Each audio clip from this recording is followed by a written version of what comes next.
Of all of the questions that every human being asks about what's true, or about what's important, or about what's meaningful, there is no more significant question to answer than this one. Does God exist? You know, God's existence is the most decisive issue of life because the answer you give to that one question sets an irrevocable course for everything that follows. Now, in this course, you will learn that we don't have to guess when it comes to answering the question about God's existence. Instead, God's fingerprints, so to speak, are all around us. In other words, the world around us, the real world, is thick with evidence for God. In fact, we bump into it all the time. In our sessions together, I'll walk you through a thoughtful analysis of 3 of the key bumps that evidence God's existence. Details of reality that Christianity can make sense out of, but atheism cannot. I'm Greg Kokel for Stand to Reason University. Let's get started with atheism bumping into reality.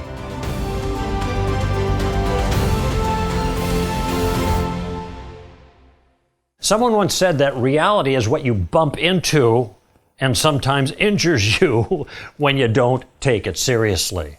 Now, I'm here in my shop, and I got lots of tools here, and some of them are really dangerous. But the most dangerous tool in my shop is my table saw. It's driven by a 3-horsepower motor. I got a 10-inch blade, and man, that'll take your fingers off just like that if you're not careful. So how do I stay safe in my shop? I'm careful. I look closely. I pay attention. I think things through. And that's exactly how we're going to approach the question of God's existence. So first, we need to define our terms here. Now, we know what theism is. It's a belief that there is a personal God, a conviction that God exists. So what's atheism? It's just the opposite. Atheism, now watch this, is the belief that there is no God. King David wrote, "The heavens are telling of the glory of God, and their expanse is declaring the work of his hands." All right?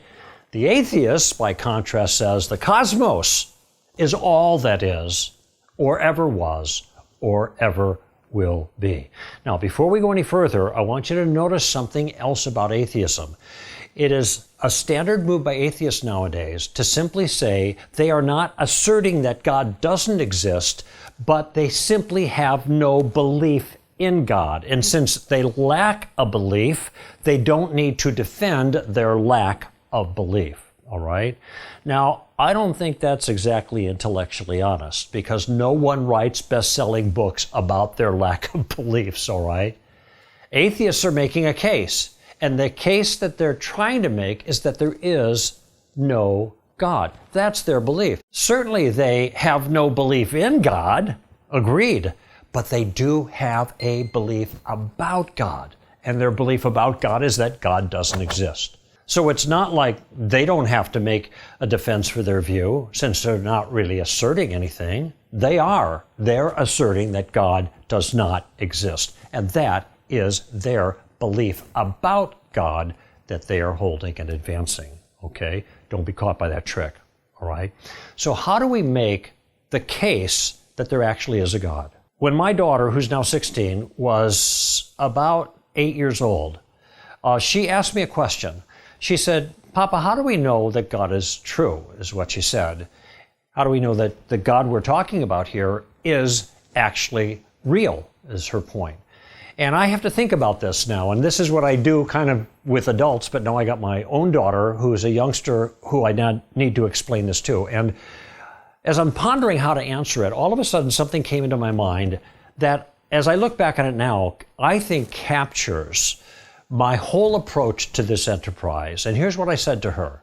I said, "Honey, the reason that we believe that God is true is because he's the best explanation for the way things are." Let me just say that again, because it's so important. The reason that we believe in God is because he's the best explanation for the way things are. And what I was doing with her, even though I didn't explain it at the time, is I was introducing the notion of explanatory power. What I mean by that is you see things in the world and you're simply asking the question, what best explains these significant features of the real world? And if you have an idea that explains them well and a contrary idea that doesn't, then the first idea has better explanatory power and therefore is more likely to be true. Now, just a little hint here. I want to let you in on a strategic insight. For us as Christian theists, we have a powerful ally. And what is that? We have reality on our side. And I want to explain what I mean by that. I got this insight from Francis Schaeffer. And first he noted that if Christianity is true, then it is an accurate view of reality. And that would mean that all human beings are really made in the image of God, and all human beings must live in the world that God made, even if they don't believe it, all right?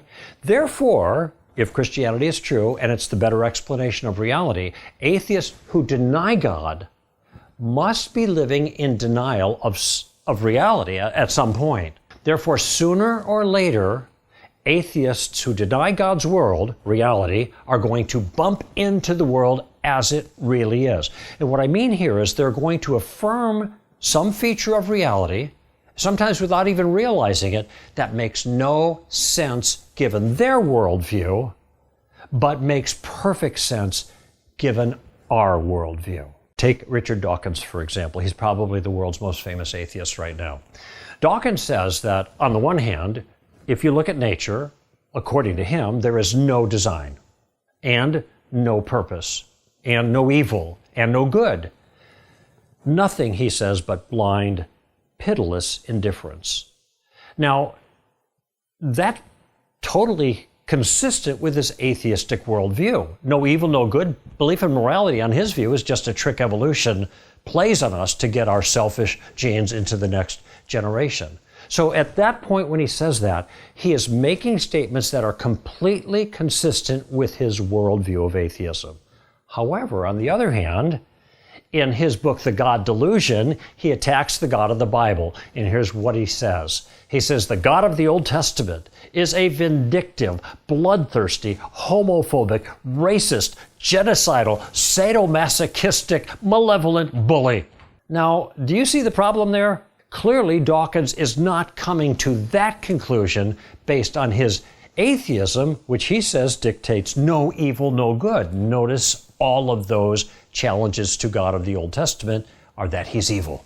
That complaint against God makes no sense in his worldview. But I'll tell you something, moral assessments like that, I don't think they're accurate in his case, but that kind of assessment make perfect sense in our worldview. So Dawkins, notice, is living in a contradiction on this issue.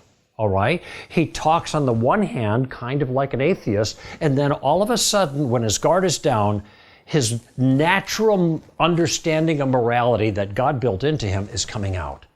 But it's a contradiction with his atheism. And that is a point of tension. And Francis Schaeffer said, when we see that, when we see Dawkins, in this case, bumping into reality, when he raises those kinds of moral complaints against God, and he's trading on our worldview, not his, that's where we can draw attention to it and use that on our behalf. What I'm saying is this: Christianity has better explanatory power. In other words, it fits the world in a way that atheism does not on some very, very important issues. And these are issues that resonate with our deepest intuitions about reality, our deepest understandings about the way the world actually is. What are some of those bumps I was talking about? Those features of reality that the atheist bumps into that makes no sense at all in his worldview, but makes perfect sense in our worldview. Okay? Lots of different examples of that, but in this class, I want to talk to you about 3 bumps with reality that create serious worldview problems for the atheist, but turn out supporting our worldview perfectly. Okay? I'm just going to call them the bump of stuff, the bump of bad, and the bump of me. So that's going to be my outline for the rest of our course. Let's take a moment and see what we've covered so far in this session. First, we defined our terms. We said that theism is a belief that there is a God, and atheism is the belief that there is no God. It's not simply a lack of belief about God. It's a lack of belief in God, but there certainly is a belief about God that they need to defend. Here's the second thing we talked about. I said the Christian has a powerful ally that helps him answer that question, whether God exists, and that ally is reality. I also pointed out that even atheists have to live in God's world, which means that they must affirm certain things about the real world that are in conflict with an atheistic view. I mentioned that theism is true. I said because it's the best explanation for the way things are.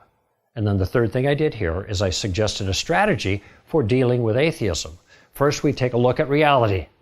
Two, we show that atheists can't explain important details of the real world, but we can as theists. These are the ways that atheists bump into reality. And next time, we're going to talk about the first bump, the bump of stuff. I'm Greg Kokel for Stand to Reason University.